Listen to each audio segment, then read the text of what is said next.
안녕하세요. 오늘도 사연살롱을 찾아주셔서 감사합니다. 인생에서 가장 평탄하고 즐거운 일상을 보내고 있는 여성이에요. 제 경험담을 풀어보고자 해요. 저는 외동딸이었는데 어렸을 때 아빠가 사고로 일찍 돌아가셨고 중학교 입학하자마자 엄마가 재혼을 하시면서 완전히 혼자가 되었어요. 엄마는 제가 모르는 분과 결혼을 하셨고 저를 영영 버리기를 원하셨거든요. 1년이 지났을 때 엄마는 아예 재혼하신 분과 외국으로 이민을 가셨고 소식이 끊겼어요. 저를 불쌍하게 여겨주신 외삼촌과 외숙모가 유일한 친척이고 가족이었네요. 하지만 저는 어딘가 겉도는 존재였고 그래서 외삼촌 외숙모와 친밀하게 지내본 적 없이 성인이 되었죠. 장학금 주는 전봇대 나온 뒤로 이런저런 일을 하며 돈 벌고 하루하루를 사는데 급급하며 나이를 먹었어요. 저는 늘 외로웠고 이런 저를 보듬어줄 사람을 원했던 것 같아요. 소극적이고 습관적으로 눈치 많이 보고 미움받는 것을 두려워하는 게 저였지만 반대로 남편은 사람이 첫눈에 딱 쿨해 보였어요. 작은 것에 일희일비하지 않는 사람처럼 보였다고 해야 할까요? 엄하고 조금 무서워 보이는 부분이 있긴 했으나 이런 사람이 저의 편에서 평생을 서준다면 정말 든든할 거라 여겼어요. 저는 결혼하면서 남편의 고향 지역으로 이사를 한 경우였죠. 그래서 거기에 아는 사람 하나 없었고요. 아마도 결혼하고 배우자의 상황을 따라서 거처를 옮겨본 분들이라면 이때의 제 입장을 이해해 주실 것 같아요. 덩그러니 낯선 곳에 남겨져서 오로지 남편 하나 바라보고 의지해야 하는 형국이었죠. 그래도 우리 부모님이 여기서 가까이 사시잖아. 네가 외롭거나 심심할 일은 아예 없을 거야. 앞으로 네가 우리 부모님 좀 자주 찾아뵙고 말동무 해드리고 같이 시간 보내드려. 두 분은 딱히 하시는 일이 없거든. 너도 여기서 낯설고 아직 적응 못했는데 우리 부모님하고 먼저 가까워지면 좋지. 남편이 저를 달래며 위로하겠답시고 해줬던 말. 시부모님을 제가 가까이 모시라는 것이었죠. 시부모님은 저희 부부의 아파트 신혼집에서 버스로 7정거장 거리에 사셨어요. 제가 결혼 전에 자주 찾아뵌 것도 아니었고 따라서 친분이라고 할 게 미미했으나 그럼에도 한 가지 알았던 건 두 분의 성격이 무척이나 괴팍하시단 것이었답니다. 돌이켜보면 장남인 남편도 자기 부모를 감당하기 힘들어했던 거예요. 남편은 자기가 관심 있는 주제가 나와야 크게 오래 떠드는 스타일이지 대부분 과묵한 사람이었거든요. 참견이나 잔소리를 딱 싫어했고요. 그런데 시부모님은 자식을 앞에 앉혀두고 잔소리를 끝도 없이 하시는 스타일이었어요. 잔소리를 안 하실 때는 뭘 하시냐 하면 별로 영양가 없는 TV 드라마 이야기, 탤런트 누구누구한테 벌어진 일, 동네 사람 누구네가 어찌어찌 했다는 일화 같은 것들을 멈추지 않고 내뱉으셨죠. 뿐만 아니라 하소연은 어쩜 그리 잘하시던지요. 말씀을 뱉는 에너지가 있으신 분들이니 늘 심심해 하셨어요. 아무리 귀찮고 버거워도 그렇지 자기 부모님한테 그렇게 쌀쌀맞게 행동하는 건 별로인 것 같아. 개인적으로 이해도 안 되고. 내가 그렇게 맺고 끊음 정확히 안 하면 두 분은 말씀을 너무 길게 하셔서 감당이 안 돼. 이제는 네가 있으니까 다행이네. 내가 미리 걱정 덜어도 됐지? 남편이 은근하게 또 채근을 하길래 알았다고 했었죠. 저는 부모의 사랑에 목이 마른 자식 입장으로만 살아왔었기 때문에 남편이 이상하게 느껴졌었는데요. 직접 시부모님을 겪어보니까 정말 힘들긴 하더라고요. 서로의 흉을 보시는 것도 저를 좌불안석으로 만들었죠. 5층짜리 빌라에서 2층에 사셨는데 엄청 오래됐지만 평수는 넓었어요. 하지만 자식들은 절대 거기서 부모랑 같이 안 살고 싶어 했죠. 남편의 남동생, 즉 저의 시동생도 근거리에 살았답니다. 저희 부부의 집이 중간이라면 시댁은 왼쪽, 시동생네는 오른쪽에 있는 위치였어요. 시동생이 결혼을 일찍 했는데 혼전 임신 때문에 그랬었더라고요. 아이가 6살이었죠. 저에게는 당연히 동서가 있었고요. 애를 너무 일찍 낳아서 둘 때는 아직도 생각도 없다며 태평하게 지내고 있었던 동서가 부러웠던 건 자기 친정이 차로 30분 걸리는 거리라고 했기 때문이었네요. 자기 식구들을 지척에 두고 사는 게 정말 부럽더군요. 가족의 울타리 안에서 사는 든든한 사람 같아 보여서요. 동서는 제가 시집 오기 전에도 시부모님과 가까이 안 지내온 사람이었어요. 아이 핑계를 대면서요. 저희 애가 낯을 워낙 심하게 가리고 예민하게 굴어서 시댁에는 도통 못 데리고 가요. 그러다 보니 시댁 방문이 계속 뜸했네요. 아, 그랬구나. 좀 지나고 나면 이제 또 금세 초등학교 입학할 때 되겠지. 그때 되면 동서도 한숨 돌릴 테니까 그때부터 아버님 어머님께 열심히 효도하면 되지. 지금은 다들 이해해 주실 거야. 네? 그때가 되어서 효도를 하라고요? 아, 역시 언니가 성격이 착하고 너그럽다 보니까 생각하는 게 남다르시네요. 언니가 어른들한테도 그렇게나 살갑게 잘하신다면서요? 너무 멋지신 것 같아요. 제가 정말 동경하는 성격이야. 앞으로는 본받을게요. 언니는 부모도 없고 사실상 고아신 세인데 어쩜 그렇게 잘 크셨어요? 동서가 크게 웃으면서 하는 말에 제 얼굴이 화끈했었네요. 저는 제 가정사를 따로 털어놓은 적이 없건만 동서가 속속들이 다 알고 있어서 얼마나 민망했는지 몰라요. 남편한테 말했더니 이제 다 한 가족이고 식구인데 뭘 그렇게 꺼려하냐면서 저를 오히려 책망했죠. 한 가족이고 식구라는 말에 제가 넘어가서 입을 다물었어요. 외로운 지난날에게 안녕을 고하고 시댁 식구들과 함께 새로운 인생 이막이라며 파이팅을 외쳤고요. 거의 매일같이 시댁에 제가 드나들었던 것 같네요. 남편이고 시동생이고 동서고 간에 전부 다 입으로만 효도를 했고 직접 찾아뵙고 살피는 건 저뿐이었어요. 시아버지께서 겨울 아침에 운동 나가셨다가 넘어져서 뼈 다치셨을 때도 달라붙어서 간호한 건 저 혼자였죠. 제가 상주하면서 간호할 수밖에는 없었어요. 내가 나가지 말라고 귀에 닦지 않도록 분명히 말했는데 뉴스에서 날씨가 영하로 떨어졌다고 얼마나 떠들었어. 추운데 그 아침에 나가길 왜 나가? 그렇게 추운 게 좋으면 홀딱 벗고 화장실 들어가서 찬물이나 몸에 끼얹어. 잔소리할 망구가 또 노망나서 지랄하는구만. 연병할 주둥이 좀 제발 다물어. 시댁에 들어 앉아있으면 두 분의 설전 때문에 제 혼이 쏙 빠지는 기분이었어요. 혹시나 밥상에서 싸우시면 답도 없었죠. 고깃국 끓여라, 나물 새로 무쳐라, 계란말이 좀 해봐라. 이런저런 지시사항을 꼭 하셔서 제가 그거에 맞춰 정성 들여 밥상 차려내면 뭘 하냐고요. 고성 오가기 시작하면 그릇 엎어지는 건 예산일이었어요. 밥 먹다가 싸웠더니 입맛이 뚝 떨어졌다고 하시면서 당장 누룽지를 팔팔 끓여다가 김치랑 새로 차려달라는 둥. 두 분의 변덕 때문에 제 고생이 말도 못했죠. 아직 상황 파악이 덜 되었던 초반에는 시어머니께서 저를 맨날 부르셔서 요리를 알려주시는 게 왠지 친근함의 표시 같아서 좋았는데 나중에 보니까 그게 아니었어요.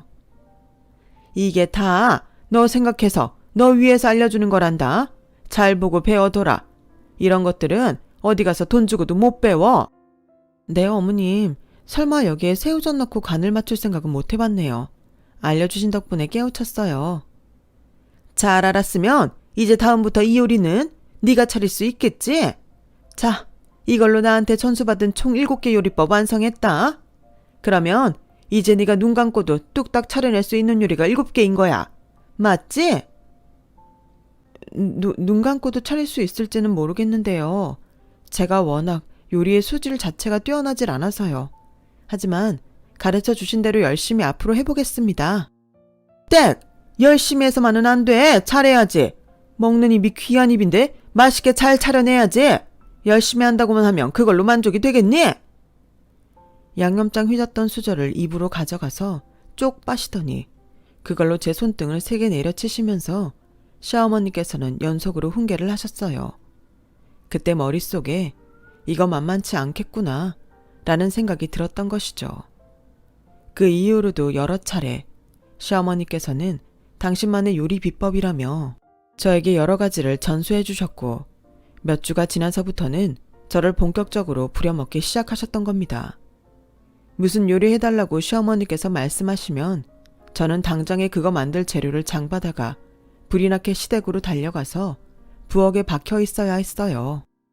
그게 응당 제가 할 일이라고 하셨고요. 제가 결혼을 한 건지 아니면 가정부로 취업을 한 건지 가끔은 헷갈렸어요. 여름에 오이지 담그고 물김치 담그고 가을에 10가지도 넘는 나물 반찬 무치면서 버텼더니 겨울이 오자 저에게 김장김치를 시키시더군요. 시댁으로 시어머니의 동네 지인 3분이 오셔서 같이 김장을 했어요. 저는 이미 자리 잡고 앉던 순간부터 너무 피곤해서 한숨을 안으로 삼키고 있었고요. 어째서 동서는 이런 자리에 빠지는 건지 내심 억울하단 생각도 들었죠. 그때 늦게 도착하신 지인분께서 시어머니께 인사를 건네셨는데요. 어머나, 맏며느리가 와 있었네. 근데 여기 작은 며느리, 그 손주 낳은 며느리는 올해도 안 오나? 김장하면 김치는 꼬박꼬박 받아간담서. 올해야말로 김장 때 얼굴 디밀 줄 알았건만. 그 싸가지 없는 년은 올해도 잃어버린 싸가지를 못 찾아서 못 온댄다. 시어머니의 털털한 답변에 제가 그만 화들짝 놀라서 딸꾹질까지 하고 말았어요. 설마 동서를 그리 보고 계실 줄은 몰랐거든요. 새로운 사실을 알게 된 것에 저는 그날 허둥지둥하며 김장을 했었네요. 집안 살림하면서 시부모님 전적으로 수발드는 것만 제가 했는가 하면 그것도 아니었어요. 평일에는 주 5일 동네 빵집에서 아르바이트를 했어요. 아침에 일찍 일어나서 남편 아침밥 차리고 출근하는 거 보고 나면 빨래 청소 같은 집안일하고 저는 밥 대충 얼른 먹고 시댁으로 가서 점심밥 차리고 낮 동안 내내 시부모님 상대에 들이다가 해 떨어지기 전에 집에 와서 저녁밥 차리고 남편 퇴근해서 집에 온 거 보고 나면 딱 제가 아르바이트 갈 시간이었어요. 빵집 마감 업무 끝내고 제가 집에 돌아오면 밤 10시 반이었고요. 남편이 저녁 먹고 나서 둔 거 부엌 가서 치우고 저 씻고 잘 준비하고 나면 밤 11시는 기본으로 넘어 있었죠. 자고 일어나면 또 그런 하루의 반복이었어요. 그거 아르바이트로 돈 벌어 와봤자 생계에 무슨 큰 도움이 되겠어? 안 되지. 근데 오로지 너 위해서 하라고 하는 거야. 사회생활 감일치 말라고 내가 배려해주는 거라니까. 내 깊은 뜻을 네가 다 이해할 필요까지는 없어. 지금은 그냥 내가 하라는 대로 하면 되는 거야. 남편은 늘 이성적으로 저를 설득했고요. 그럴 때마다 저는 내가 힘들단 소리 너무 쉽게 하고 세상살이를 만만하게 보는 사람인가? 이런 생각이 들었던 것 같네요. 주말이면 저도 특별한 일정을 보내고 싶었어요. 그곳에서 친구도 없고 차도 없으니까 남편과 시댁 식구들만 저는 보고 있었죠. 저는 동서가 주말이면 저랑 놀아주길 바랬는데 한 번을 안 그랬어요. 동서는 친구들도 있고 자기 친정 식구들도 있으니까 놀 생대가 많았으니 이해는 해요. 그런데 남편의 사촌들이 타 지역에서 놀러 오면 동서도 거기에 끼었거든요. 저도 같이 놀고 싶다 그러면 거절당했어요. 아, 언니는 저희랑 통하는 게 별로 없으실 텐데 하루 종일 같이 있으면 불편하실 거예요. 언니 생각해서 말씀드리는 거예요. 기분이 상한 제가 남편한테 직접 저도 그런데 같이 다니면서 놀고 싶다 했죠. 남편이 짜증스럽게 제 말을 받았어요. 주말마다 어디 놀러 가고 싶어서 환장했어?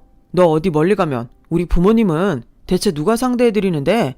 네가 우리 부모님 도맡고 있는 책임자잖아. 놀러 가고 싶단 이유로 네 의무를 저버리면 안 돼. 내가 책임자라고? 언제부터? 당신은 아버님 어머님하고 있으면 불편하고 재미없다는 핑계로 찾아뵙지도 않잖아. 나만 보내놓고 당신은 뒷짐만 지고 있잖아. 자식이 먼저 솔선수범해야 하는 거 아니야?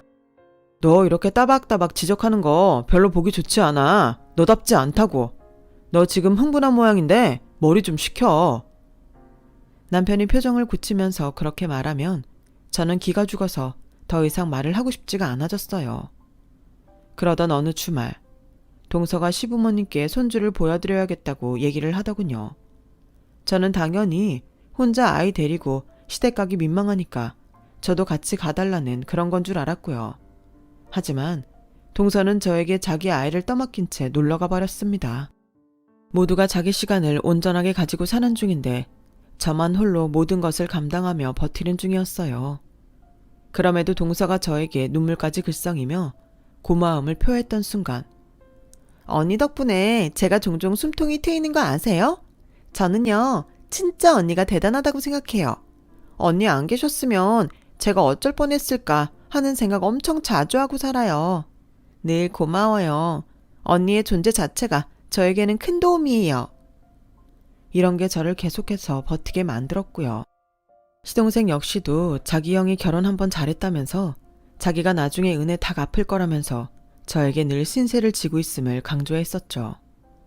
시부모님께서도 늘 저를 몰아붙이시지만 어쨌거나 저 없으면 허전하다 하시고 항상 저를 찾으시는 걸 보면 시댁 식구들 모두가 저의 노고를 알고 있단 게 분명하다는 생각이 들었어요.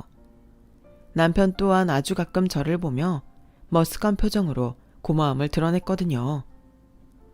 내가 표현을 잘 못하는 남자라 그렇지 참한 와이프 정말 잘 얻었다고 생각하며 살고 있어. 요새 너 같은 여자가 어딨겠냐?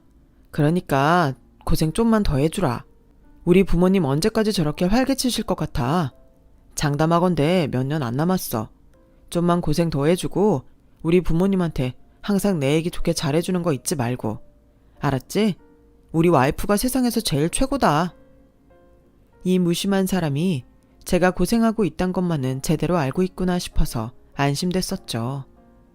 남편이 시부모님을 귀찮게 여기면서도 두 분에게 잘 보이려는 욕심만은 계속 가지고 있었던 이유는 아마 재산 때문이었을 거예요. 시부모님이 해놓고 사시는 것만 보면 재산 많은 줄 상상 안 갔는데요. 저도 당시에 정확히는 몰랐어요. 아무도 저한테는 이렇다 저렇다 말을 안 해줘서요. 다만 재산이 좀 있으시겠구나 하는 짐작만 했을 뿐이었죠. 시부모님께 매일 시달리며 24시간 정신없이 다람쥐 쳇바퀴 굴러가듯 똑같이 고단한 일생을 보내던 어느 주말이었어요. 토요일이었는데 시어머니께서 갑자기 직접 쓴 도토리 묵이 드시고 싶다며 노래를 부르셔서 제가 장을 보러 나갔죠. 손에는 새로 오픈했다는 마트 전단지를 보고 그걸 쥐고 있었어요. 그곳까지는 살짝 거리가 있었으나 버스로 세정거장. 차비 아끼려고 걸어갔네요. 전단지 보니까 기존에 다니던 곳보다 대파도 싸고 계란도 특가 세일 중이라 알뜰하게 장을 볼 생각에 즐거웠어요. 그런데 평소 안 다니던 그 길을 걷는 제 눈에 믿기 힘든 광경이 들어온 거예요. 자기 동창들이 보자고 불렀다면서 그런 말을 남기고 외출한 남편이 거기에 있었어요. 동네에서 인기 많은 고깃집 앞마당이었는데 동창들이 아니라 자기 사촌들과 있더군요. 거긴 시동생과 동서도 함께였어요. 마침 식사를 끝내고 나온 참인 듯 보였죠. 저는 당황해서 못 박힌 듯 자리에 멈춰선 채 그들을 보고 있었고 제 귀에 시동생의 큰 목소리가 들려왔어요. 아, 요즘 따라 아버지 어머니 둘 다 귀찮게 연락드려야 돼서 미치겠어. 전화 안 받잖아? 그럼 다음에 전화 받았을 때 더 지랄해. 노인네들이 왜 그렇게 기운이 팔팔하고 성질이 드세냐? 진짜 형수가 있으니 망정이지? 우리 형 능력도 좋아? 어줍잖게 사는 집안 여자보다 아예 그렇게 가족이고 돈이고 뭣도 없어서 생각할 머리랑 자존심도 없는 여자랑 결혼하는 게 훨씬 낫네. 이런 현명한 판단을 어떻게 했어? 우리 집안 상황이 딱이야. 근데 너무 웃기지 않아? 형님 대접 안 해주는 건데 언니라 부른다고 엄청 좋아해. 윗사람 대접 못 받는 건 줄도 모르고 내가 자기를 언니라 부르니까 내가 자기 동생이 된 것 같다며 기뻐하는 게 너무 웃겨. 사람이 순수한 것도 그 정도면 백치가 아닐까? 시동생의 말을 깔깔거리며 받은 건 동서였고요. 충격에 휩싸인 저는 얼어붙었고 제 손에 들린 전단지가 볼품없이 구겨졌어요. 저처럼 말이죠. 그 두 사람이 신나게 웃자 사촌들도 모두 어깨를 들썩이며 따라 웃었고 제 남편은 피식거리고 있었어요. 어깨를 으쓱하는 모양새가 약간 우쭐해하는 듯도 싶었고요. 다들 말을 가려서 해. 우리를 대신해서 그 짜증나는 노인네들을 상대하는 숭고한 희생정신을 우리가 늘 기려야 한다고. 이윽고 남편이 익살스럽게 말했을 때 저는 모욕감에 치를 떨었습니다. 저는 그때 그깟 몇백 원 더 싸게 파는 거 보고 눈이 돌아가서 더 먼 곳까지 걸어서 장을 보러 가고 있었건만 이것들은 자기들끼리 저를 씻고 뜯고 있었다는 거였죠. 그런데 그 분노보다 더 컸던 게 뭔 줄 아시나요? 그럼에도 화를 표출하며 그들 앞에 당당히 나서서 소리를 지를 용기며 결단력이 부족한 제 자신을 너무 잘 아는 것에서 오는 패배의식이었어요. 저는 도망치듯 그곳을 벗어나서 공원으로 향한 후 멍하니 앉아 있었죠. 결혼해서 지금까지 제가 누리고 얻은 것이라고는 손에 들린 구겨진 전단지 하나뿐인 것 같다는 생각이 들더군요. 그날 그 자리에서 한참을 생각했어요. 저는 그저 결혼해서 심신의 깊은 안정을 찾고 싶었고 제 결혼 생활에 최선을 다하고 싶었을 뿐이었어요. 그런데 왜 그딴 모욕적인 취급을 받아야 하는지 이해가 안 되더라고요. 그 어느 때보다 눈물이 날 상황이었는데 되려 눈물이 안 나서 신기했네요. 문득 어느 순간이 되자 더는 이렇게 살고 싶지 않다는 생각이 제 머릿속으로 들어왔어요. 한 번이라도 나 자신을 마주하고 나 자신을 위해서 살아보자. 제발. 그렇게 애끓는 결심을 마친 저는 의연해졌죠. 그날 밤 남편이 휴대폰을 하던 도중에 잠이 들었길래 몰래 가져와서 봤어요. 제가 이런 짓을 할 수 있는 사람이라고는 상상도 못한 남편의 휴대폰에는 잠금이 안 걸려 있었어요. 문자랑 카톡을 찾아봤는데 아니길 바랐건만 저를 우습게 깔보고 조롱한 대화 내용이 존재하였어요. 대화 상대는 시댁 식구들인 시동생, 동서, 사촌들이었고요. 저는 떨리는 손으로 그걸 증거로 남기기 위해 제 휴대폰을 가져와 그 화면을 찍었네요. 동서가 남편한테 보낸 내용 하나가 제 시선을 붙잡았고 제 가슴이 뭉개지는 줄 알았어요. 보내주신 쿠폰 덕분에 맛있는 빵 사다가 커피 한잔 했어요. 다른 것보다도 그게 제 심장을 후벼 팠어요. 저한테 밖에서 커피 사 마실 거면 한 잔에 1,500원 하는 카페 가라고, 거기만 가라고 지정해줬던 남편이었죠. 제가 고된 마감 아르바이트 끝나고 빵 한두 개 챙겨올 때가 있었는데 남편은 그걸 자기 출근 가방에다가 챙겨놨어요. 자기 회사 간식으로 먹을 거라고요.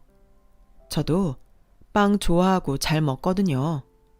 빵집 출근하면 마감 업무라서 바로 정리작업부터 시작하느라 빵을 먹고 자시고 할 수도 없었어요. 그래서 그 집 빵을 저도 잘 먹어본 적이 없었거든요. 남편 위해서 저한테 물어보지도 않고 무조건 빵을 빼앗아 가는 걸 그냥 뒀어요. 그런데 동서한테 파리바게트 빵집 쿠폰 보내고 스타벅스 카페 쿠폰 보내고 그런 걸 보니까 제 안에 무언가가 그냥 무너져 내리는 기분이었어요. 남편이 동서한테 그 쿠폰들을 보내준 이유가 있었죠. 앞으로도 세상 물정 모르는 우리 마누라 꽉 잡고 제대로 기강 잡아줘. 딴 눈 못 팔게. 오직 자기 시댁만 알고 살도록 분위기 잘 조성해주면 돼. 애정, 기대, 신뢰, 그런 것들이 모두 사라졌어요. 정말 제가 세상에서 가장 불쌍하고도 미련한 바보가 된 것 같았죠. 저는 다음날 아침밥을 안 차렸어요.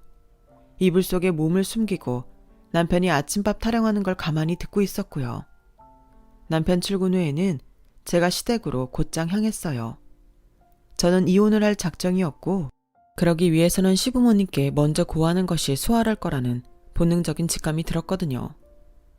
아버님, 어머님, 저 이혼하려고 합니다.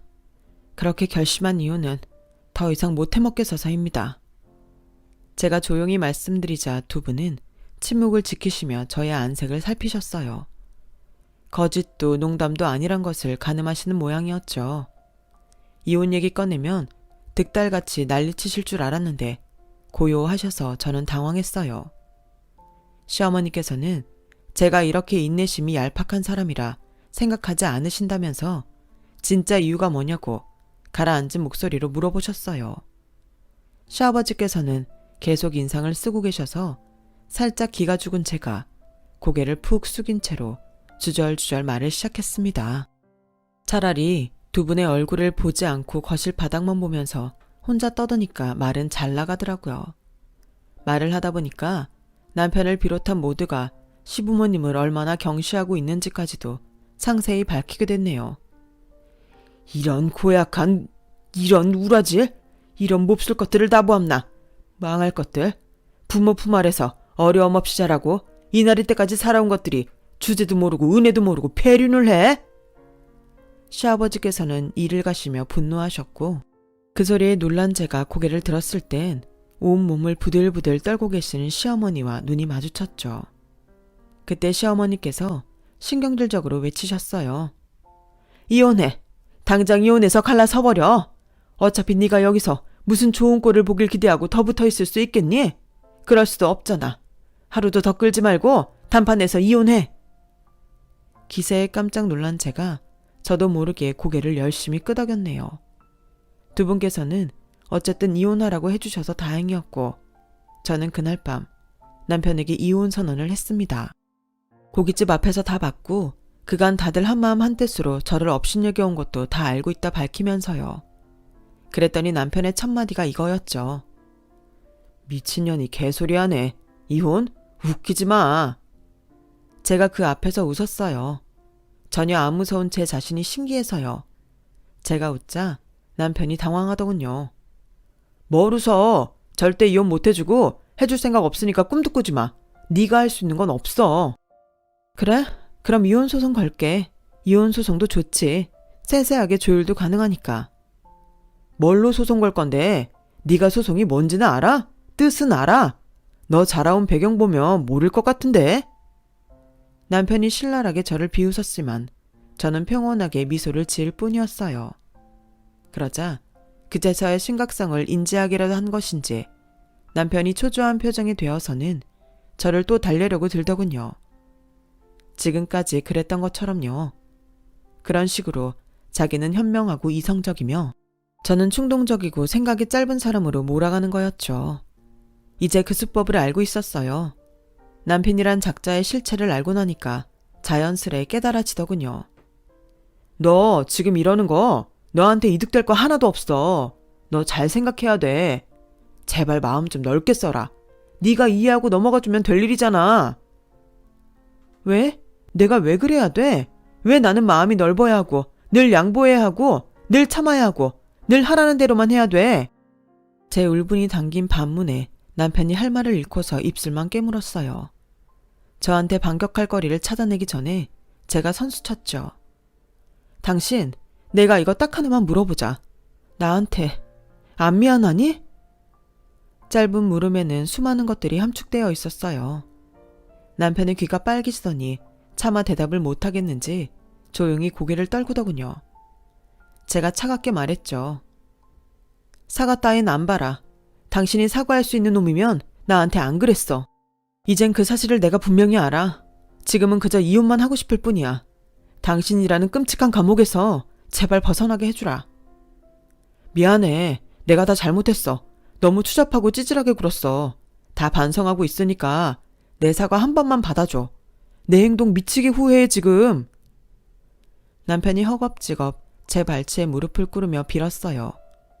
그 모습을 보면서 조금도 측은지심이 들지 않았고 제 안에서 남편을 이미 타인으로 규정하고 있음을 알아냈네요. 저는 이미 늦어도 한참 늦었다고 마지막 대답을 해주었고 남편은 눈물만 줄줄 흘렸죠. 이튿날 동서가 저를 보자고 했어요. 제가 어떻게 반응을 해줄까 고민하다가 이렇게 말했죠. 내가 네가 보자고 하면 나가야 하는 사람이니? 언니, 그게 아니라요. 커피 한 잔 사드리고 싶어서 그래요. 제가 그쪽으로 갈게요. 오후에 단지 앞 저가 커피에서 볼까요? 사거리 스타벅스에서 봐. 시간은 2시 정각. 할 말 마치고 먼저 전화를 끊는데 제 속에서 뭔가 시원한 바람이 불어오더군요. 겨우 이까짓 것으로 맛볼 수 있는 해방감이었다니 한편으로는 씁쓸하기도 했네요. 스타벅스에서 만난 동서. 저한테 기본 아메리카노 마실 거냐고 묻길래 달콤한 거 넣고 얼음으로 간 거 시켰어요. 한 잔에 7,000원이 넘더군요. 떨떠름하게 계산을 마친 동서가 그 특유의 착한 척하는 미소를 지으며 먼저 포문을 열었어요. 언니, 뭔가 오해가 있으셨던 모양이에요. 제가 오해를 좀 풀어드리고 싶어서요. 언니 같은 소리 하고 있네. 소름 끼치니까 그만해. 왜 놀란 표정이 됐어? 내가 이렇게 나오니까 갑자기 하려던 말이 쑥 들어가기라도 한 모양이지? 나는 있지. 미안하다는 사과 외에는 안 듣고 싶은 사람이야. 그러니까 이런 변명 저런 변명 대려고 괜히 머리 굴리지 않아도 돼. 죄송해요. 제가 잘못했어요. 생각이 짧았고 너무 예의가 없었습니다. 깊이 뉘우치고 있으니 언니가 아니 형님이 제발 아버님 어머님께 말씀 좀 잘해주시면 안 될까요? 지금 두 분이 화가 많이 나신 모양인데 저희랑은 이제 대화도 안 하시겠대요. 형님도 제가 왜 이렇게 굴었는지 다 듣고 나시면 저를 조금은 이해할 수 있을 거예요. 안 궁금한데? 내가 왜 동서랑 같이 덜 떨어진 인격을 지닌 사람의 변명을 들어줘야 돼? 그냥 나쁜 년으로 남아. 그러면 되는 거야. 어디 언감생심 이해를 받으려고 하고 있어? 동서의 충격으로 물든 얼굴을 감상하며 천천히 자리에서 일어난 제가 음료를 챙겨서 그곳을 빠져나왔어요. 얼빠진 시선이 제 뒤통수에 꽂히는 기분 꽤나 유쾌하더군요. 얼음 갈아 넣은 음료수를 마셔서 그런가 제 속이 시원하고 후련했습니다. 진작 이렇게 질러보고 살 걸 싶더군요. 시부모님께서 당장 이혼하라고 남편을 종용해 주신 덕분에 무탈한 이혼이 진행되었어요. 저는 그 지역을 떠나 외삼촌 외숙모가 계시는 곳으로 가기로 했죠. 이혼한다고 말씀을 드렸더니 갈 곳 있냐면서 일단 오라고 하시더군요. 선뜻 그렇게 해주실 줄은 몰라서 제가 놀랐네요. 그래도 가족이라는 것인지 만감이 교차했어요. 이사를 하기 전에 시부모님을 배웠답니다. 시부모님 때문에 정말 너무나도 마음고생 많이 하면서 힘들었는데 떠나면서는 애틋하고 좋은 기분으로 인사를 드릴 수 있다는 것이 신기했어요. 그동안 감사했다고 인사를 올렸는데 시부모님 두 분 모두 저를 빤히 보시는 거예요. 분위기가 좀 이상하다 싶던 때에 시어머니께서 이렇게 말씀하셨어요. 큰 놈이 왜 너랑 순순히 이혼하자는지 아니? 집안 글러먹은 너랑 이혼하면 우리가 재산 잘 나눠주겠다고 말했기 때문이란다. 그런데 우리는 큰 놈이고 작은 놈이고 며느리년이고 전부 다 정이 떨어져 버렸어. 키워주고 잘해줘봤자 소용없더구나. 네가 1년 동안 우리한테 해준 것만 못하니. 그래서 우리는 가진 재산을 너에게 나눌 작정이다. 네? 저에게 재산을 주시겠다고요? 저는 이제 두 분의 며느리도 아니에요. 제가 손주를 안겨드린 것도 아니고 저랑은 그냥 남남인데 어떡해. 제가 너무 놀라서 손까지 떨었네요. 있을 수 없는 일이라며 고개를 젓는 저에게 이번에는 시아버지께서 말씀하셨어요. 너는 내 푸념이고 이알망구 지랄이고 구분 없이 다 받아준 유일한 사람이거늘 남남이라니. 네가 우리 가족이 아니면 누가 우리 가족이란 거야. 너에게 재산 조금씩 남겨줄 테니까 너는 아무 걱정도 하지 말아라. 우리가 비록 여기 들어앉아 있는 노인네들이라도 알 건 다 알아. 방법도 다 마련해놨으니 너는 앞으로 돈 쪼들릴 염려 없이 살면 돼. 순간적으로 눈물이 핑 돌았어요. 그 고깃집 앞에서 남편을 비롯한 시댁 사람들의 실체를 알게 되고 지금까지 제가 한 번도 운 적이 없다는 걸 그제야 깨달았네요. 막혀있던 것이 터져버린 제가 시부모님 앞에서 오열을 하고 말았습니다. 숨 넘어가듯이 울어버렸어요. 그러자 시어머니께서 손으로 제 등을 두드리며 당신도 우셨죠. 그간 저를 못살게 괴롭히시는 줄만 알았던 시어머니께서는 어쩌면 너무 외롭게 지내오신 탓에 그리 되셨을 뿐이고 진심을 어떻게 전해야 하는지 모르시는 분이었을 뿐이지 본심은 무척 정이 많으신 분일지도 모른다는 생각을 했네요. 시부모님께서는 이후 바로 행동 개시에 들어가셨어요. 시동생과 동서는 알고 보니 시아버지의 오랜 지인이신 분께서 주인으로 있는 집에 전세를 살고 있었는데요. 어이, 김 차장, 전세 만기 날짜 곧 아닌가? 이제 다시는 해주지 마. 필요 없어. 하루빨리 그것들 내쫓을수록 좋아. 시아버지께서 집 주인분께 그들을 쫓아내라고 하셨고 시동생과 동서는 도리 없이 집을 잃었어요. 전세금은 당연히 시아버지의 수중으로 돌아갔고요. 시동생이 제발 어린 손주를 봐서라도 이러지 마시라고 시부모님께 울면서 빌었다던데 소용이 없었나 봐요. 급한 대로 동서의 친정에 들어가 얹혀 살게 되었고요. 남편 역시도 그 집이 시아버지의 인맥 파워로 저렴하게 얻은 월세였기 때문에 2년 만기를 채우자마자 쫓겨났어요. 시부모님의 드센 성격과 입김이 그쪽 일대에서는 워낙 유명했던지라 남편은 근처에서 집을 새로 구하지 못하고 멀리 떨어진 동네에 원룸을 구했죠. 어차피 두 분 재산은 자식에게 오도록 되어 있어. 내가 지금은 참지만 나중에 웃는 사람은 결국 나라고. 남편이 정신줄을 놔버렸는지 술에 취해서는 시아버지께 전화를 걸어서 헛소리를 했었다네요. 그 덕분에 더욱 제대로 찍혀버렸죠. 남편, 아니 전 남편의 바람이 이루어지기는 힘들 것 같아요. 아버님 어머님께서는 재산을 저에게 넘겨주시는 것에 아주 진심이고 진지하시거든요. 그 지역을 떠나 외삼촌 외숙모가 계시는 곳으로 온 저는 직장을 잡고 규칙적인 일상을 나기 시작했어요. 사실은 아버님 어머님의 은밀한 도움이 이어지고 있었기 때문에 제가 꼭 돈을 안 벌어도 될 정도였지만 사회생활 꾸준히 하는 거 저에게는 필요해서 그렇게 했네요. 두 분은 이제 저의 부모님과도 같은 존재가 되었어요. 제가 살고 있는 이쪽에 고향 친구 몇 분이 살고 계신다면서 아버님께서 운을 떼셨는데 어머님께서도 반색을 하시며 아예 이사를 하고 싶다 하셨죠. 그러고 보면 두 분은 항상 지지고 볶고 난리를 치시는데도 부부간의 신뢰나 정이 무척 깊으신 것 같아요. 그런 게 바로 진짜 배기 부부의 모습이겠죠. 저도 그런 인연을 새로 만날 수 있다는 즐거운 상상을 한답니다. 두 분께서 이사를 오신다면 또 다른 일상이 펼쳐지겠네요. 저도 두 분의 며느리로 지내는 동안 오만 정이 다 들었는지 내심 두 분의 존재가 그리웠어요. 다시 근처에 살게 된다면 이전과는 다른 모습으로 잘 지내볼 수 있지 않을까요? 부모님이 없어서 서럽고 힘들다고 하늘을 향해 눈물로 기도했던 제 학창시절의 보답이 혹시 이런 식으로 이뤄지는 걸까 싶기도 하네요. 제 이야기는 이쯤에서 마무리를 지을게요. 들어주셔서 고맙습니다. 건강하세요. 여러분, 사연 댓글에 응원과 현명한 조언 부탁드려요. 좋아요와 구독은 저에게 큰 힘이 됩니다.